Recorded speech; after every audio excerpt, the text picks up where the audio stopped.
Hey, everybody, it's Ed. All right. Still trying to process my thoughts for this video. So, where do I begin? Well, a couple of weeks ago, my father's friend Mike had received a phone call from a reporter from our Long Island newspaper called the Newsday or Newsday, New York Newsday. I don't even know what it's called, but anyway, Newsday. And they were doing a story on Elvis, and they got my father's friend's name from an article back from 1977 when Elvis passed away. And the reporter was trying to track people down that were listed in that article, and my father also happened to be named in that article. So Mike got him in touch with my father. Then my father got him in touch with me and did a phone interview for the paper. And this is in relation, of course, to the release of the new Elvis movie. So as I'm talking with this gentleman, it was very nice. It was a nice conversation. I think we spoke for about 15 minutes on the phone. And he said, when I told him about all the memorabilia that we have and how it's at my residence now, he wanted to know if we could send a photographer over.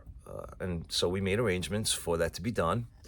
So it was to be done actually 2 weeks ago, Saturday. It was on a Saturday, and it was at noon. So, I'm thinking that photographer's going to come. They're going to come and just take pictures of the memorabilia, be over in 15 minutes, and in and out type of thing. So noon comes, the photographer shows up. She seemed very nice. Introduce ourselves. She, I invite her in the house. We walk down the basement to where I do my videos. When you walk down, you see all this stuff on the walls. And, so whatever. So again, the reporter sent her here. So you would think they would have an idea of why they're coming here. So first question out of her mouth after she comes down, she's like, "Okay, so what are we taking pictures of?" I'm like, "Oh, I don't know. The Jaws poster? I don't know. What are we taking pictures of?" So my father asked, "Well, where is the reporter? Is he coming?" So she's like, "Well, no, he." So then I'm just like, "Well, didn't he tell you why you were here?" So it was kind of awkward at that point. And so she finally figures out why she was here, and then she starts getting her lighting and everything and setting it up. So that was 20 minutes or about in and of itself. And then, trying to set us up. And then she's taking video and video interviews and pictures and having us pose. And I'm like, after an hour, I'm like, okay, but I hung in there and went along for it. And then after 2 hours, I was like, you'll notice I don't wear a watch, but I'm like, yeah, I gotta go. And she's like perplexed, and she's like, what do you mean you gotta go? I'm like, well, not, I'm like, I have things I need to do. I really wasn't expecting it to be this long. And this is really more for my father than for me. So he can finish up. You guys are welcome, to stay as long as you need, but I have things I need to do. So I need to go. She's like, all right, well, can we just get a few more pictures? I want to, get a couple more, shots for you, the paper or the internet or whatever. So I'm like, all right, no problem. Because again, I'm doing this for my father.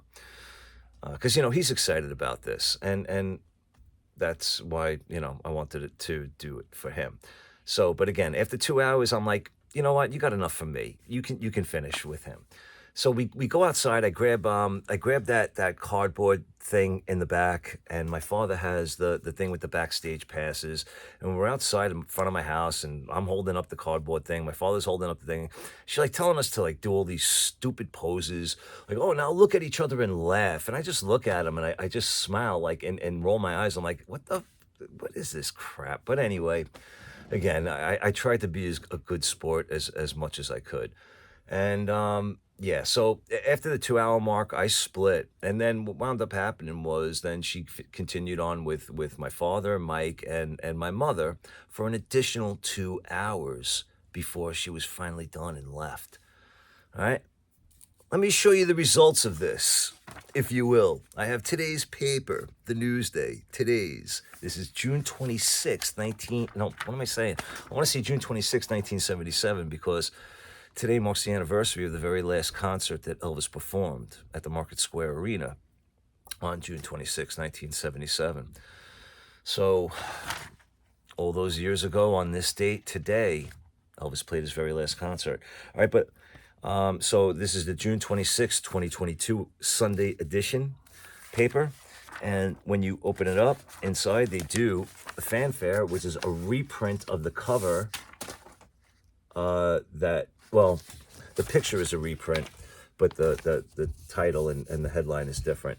From 1970, I believe it was 77, 73. So I don't remember what year, but anyway. All right, so here we go. I'm not going to read the whole article, but here they have an excellent picture of Elvis from the Coliseum in 73. And that was the night my mom got her very first scarf. So that was the Friday night show. How do I know? By the outfit he is wearing. All right, now it says, for Elvis, still a burning love. All right, and here we have a picture of my father wearing the Summer Festival hat. His friend Mike, our display case and whatnot down the basement right next to me. So if I would have actually turned this around, hopefully I can do this and you can see it. This is the display case with the hound dog and all the other stuff. Sorry about that. All right, but and in the display case, the King's Court buttons and other miscellaneous items. I got a picture of me and my dad waiting in line in 1973 for tickets to Elvis playing Nassau Coliseum and wearing that same hat that he is wearing in that picture there. So thank God they did not use any pictures of me, okay? But they do have the one picture of me and my dad when I was a mere lad of, what was I, 3? I don't even think I turned 4 yet at that point. But, yep. So, or is just about to turn 4. All right, but the article isn't bad. It might,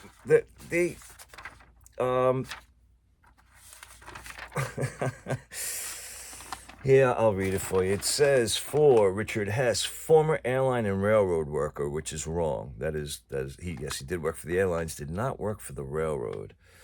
But they really mischaracterized. And let me read this to you because this is just really weird. Being a Presley fan was a way to push back against the hippie counterculture of the 60s and 70s, which I find is an odd take. He wrote, I hated the Beatles, said Hess, throwing in an expletive. I've never taken drugs. I never smoked pot. I never did any of that. I was a family man that went out and got a job and worked. Now, why they printed that, I have absolutely no idea. That has absolutely nothing to do with his love of Elvis. So I don't know. It was a really weird take for me to read that this morning and be like, really? That's what you put? So then it wrote, Hess, who co-founded the King's Court fan club, amassed a trove of Elvis memorabilia over the years. These days, his collection resides at the Nassau County home of his son, Ed, who also runs a YouTube channel under the King's Court name. The younger Hess said the surprise success of his YouTube project proves that Presley's appeal endures even today. And then they have a quote from me, which I don't remember actually saying or being quoted saying this, but regardless, because what I really remember saying is, well, here, this is what they have me, quoted as. My main idea for doing the channel was to commemorate Elvis and his memory, unquote. And then another quote. I started it thinking I wouldn't get 5 subscribers, but I'm just shy of 5,000 at this point, and I'm amazed every day. I'll post a video. Within a day, I could get 500 to 1,000 views on it. I didn't expect anybody to click on them, but they do. So That, yes, I did say, but my main idea for doing this channel was to commemorate Elvis and his memory, but it was also my parents and their involvement and their love of Elvis and how it moved on to me as well, by being influenced by that and having the privilege of being able to see Elvis the amount of times that I was able to see him at such a young age because of my parents and not only that but to be front row to have an interaction with him, to get the kiss on the cheek and the scarf and those memories that I still have with me for now, and I hope to retain them. But yeah, good time. So you know what? Overall, I mean, look, it is what it is as far as the article in the paper, and it was a live and learn experience for me. And if you watch my videos and you recall back, I had made a video stating that something else had happened, where I had gotten a very interesting phone call, and I'm in correspondence with a potential popular cable TV show to appear on that. And now after doing this Newsday thing, I'm having second thoughts should they contact me back. But you know what? We'll see what happens. But leave me a comment. Let me know what you think. If you live in the Long Island area and you got the Newsday, tell me what you think. Um, and we'll leave it at that. All right. But I appreciate you watching. And be good to yourselves. Be good to each other. Take care, everybody.